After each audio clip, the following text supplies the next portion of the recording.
Yo, what up guys, this is Cruz. Welcome back to the channel. Today we're going to be talking about the top 10 upcoming games for 2019 and 2020. It's a lot of good games that's coming out this year and 2020. I mean, I personally can't wait for the game that's coming out. There's a lot of AAA title games, and a lot of developers have been working really hard on these games. So without further ado, before we start this video, please guys remember to turn on notifications so you won't miss a video. And if you're new, please subscribe to the channel.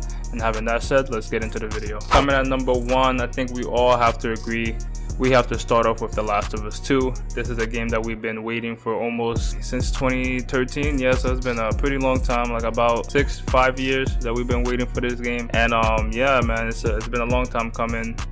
I can't wait for The Last of Us 2. I mean, The Last of Us 1 was such a masterpiece. It had a 10 out of 10. It was game of the year. The adventures that Ellie and Joel went throughout the story was just completely amazing. It was compelling. The storytelling was compelling. Everything about that game was just amazing. So me personally, I can't wait for The Last of Us 2.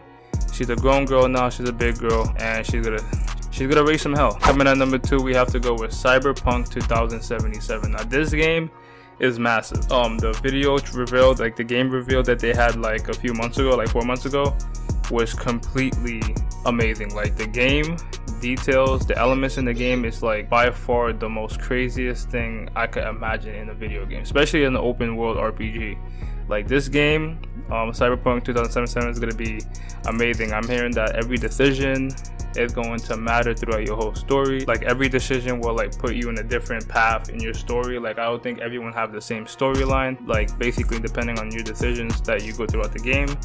And I found that pretty cool. That's almost similar to Fallout 4, but Fallout 4 was still more of a linear type game, but this game is completely massive. Every decision is completely different, and it could change your story at any point of the game. So I think this game is going to be amazing. It's not like GTA at all, but it has some elements of GTA, but I mean, I guess the freedom type of it.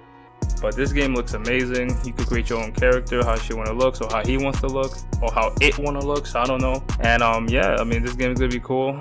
Can't wait for it to come out 2019. Coming at number 3, we have STRANDING. Like this game, I don't know, a lot of people remember the PT game. That was like, it was a demo, and like this game, STRANDING, give me that type of vibe of that PT demo where it was just like super awkward and extremely scary.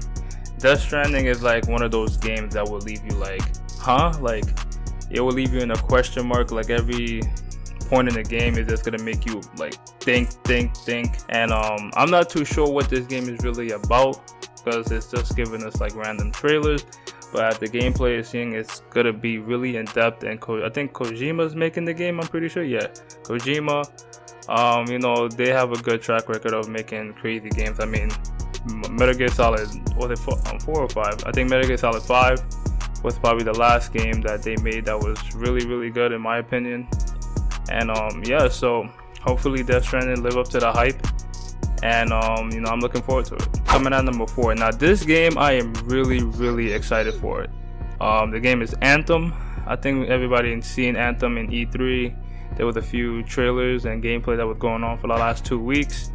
At first I wasn't too sure, because BioWare has the last game BioWare made was Mass Effect Andromeda, and we all know how that game went.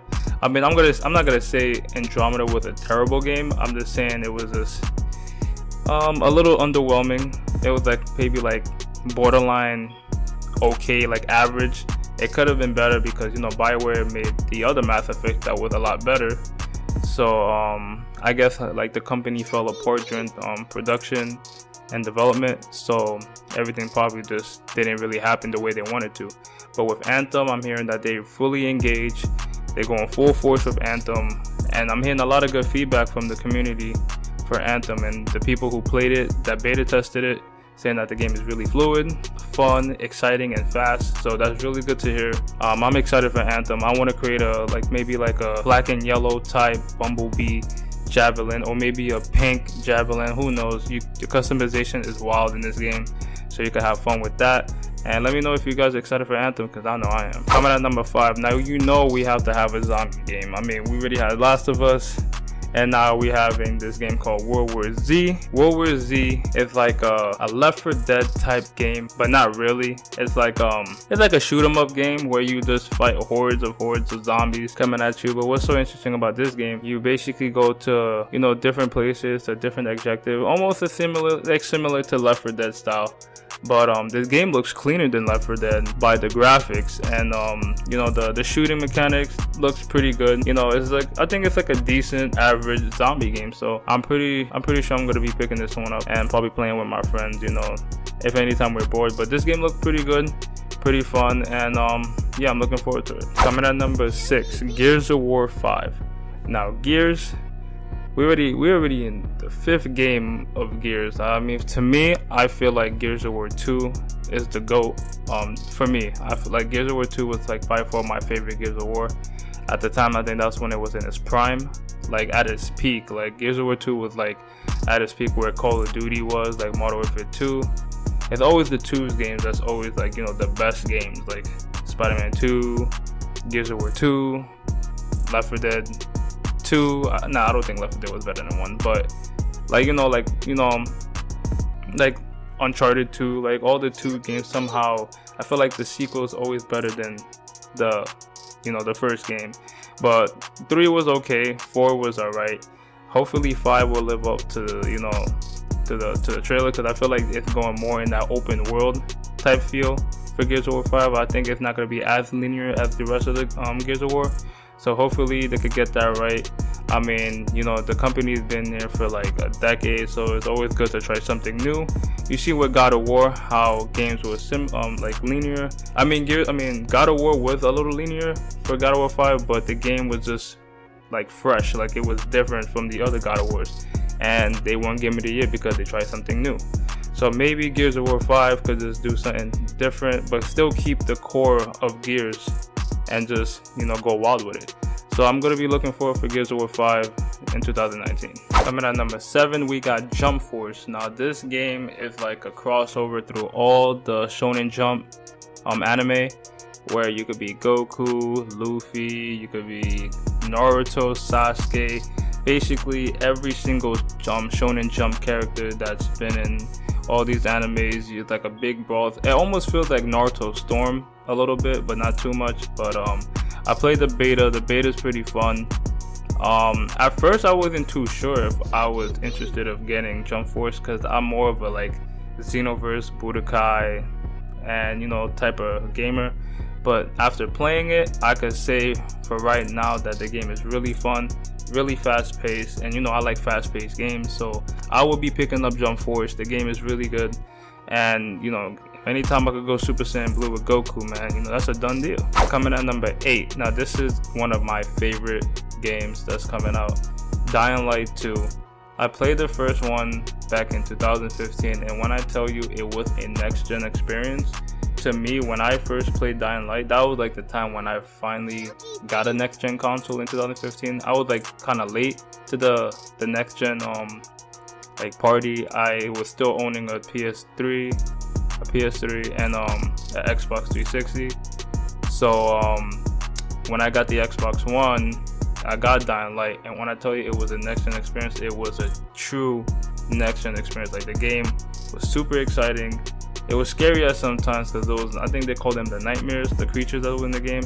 Man, those guys do not play with you at night. Like they really chase the hell out of you. But I'm looking forward to the second one. The second one is more open world. They have more elements. It's like a lot of stuff they added, and a lot of things they fixed from the first game. Cause to me personally, I didn't think there was anything wrong with the first game. I have fun. I think the game was flawless, exciting. I played with my boy Kai. Like we beat the story together on co-op, so you could play with 2 or 3 other of your friends to do the story. I'm pretty sure there's like an online like probably like zombies versus humans, or, you know, whatever the PvP is gonna be. But the game was completely amazing. Dying Light 2, I'm definitely getting this one. Coming at number 9, we have Mortal Kombat 11. Now they had their reveal not too long ago, I think 2 days ago or 3 days ago, I'm not sure. They had like their own reveal of Mortal Kombat 11. You know, same old Mortal Kombat. Fighting is always gonna be good. Graphics is gonna be good. The fatalities is gonna be excellent. And I'm not too much of a Mortal Kombat fans. I played a few. I played DC versus Mortal Kombat.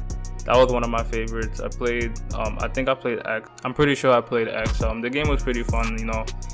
Mortal Kombat 11. I'm not sure if they're gonna have a demo or anything time soon, but if they do, that'd be awesome.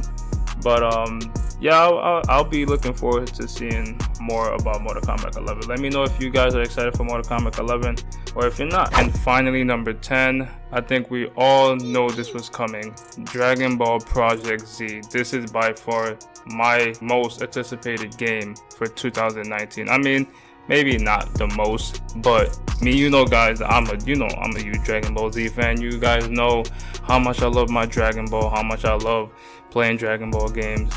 And this game looks amazing. Like, it's like an action RPG. It's an open world game where you as Goku, you know, you're going through all his history, like all the challenges that he went through throughout his life, you know, as a kid. I don't know if you're gonna be as a kid, but you're gonna be like probably in the beginning of Dragon Ball Z with Raditz, then to some Frieza saga, Cell saga, hopefully Majin Buu saga.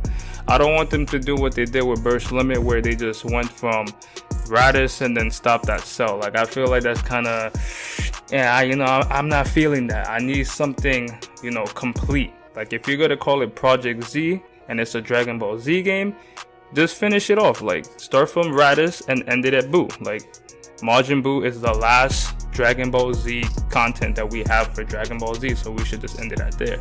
So yeah, so that's my top 10 best games that's coming out for 2019 to 2020. But yeah, let me know which games you guys are most excited for, and leave it down in the comments below. If I miss any game, just feel free to just put any game I missed out on the comments below, any game that you feel free that should have been on the top 10. And yeah, so until next time, I'll see you guys later. Peace out.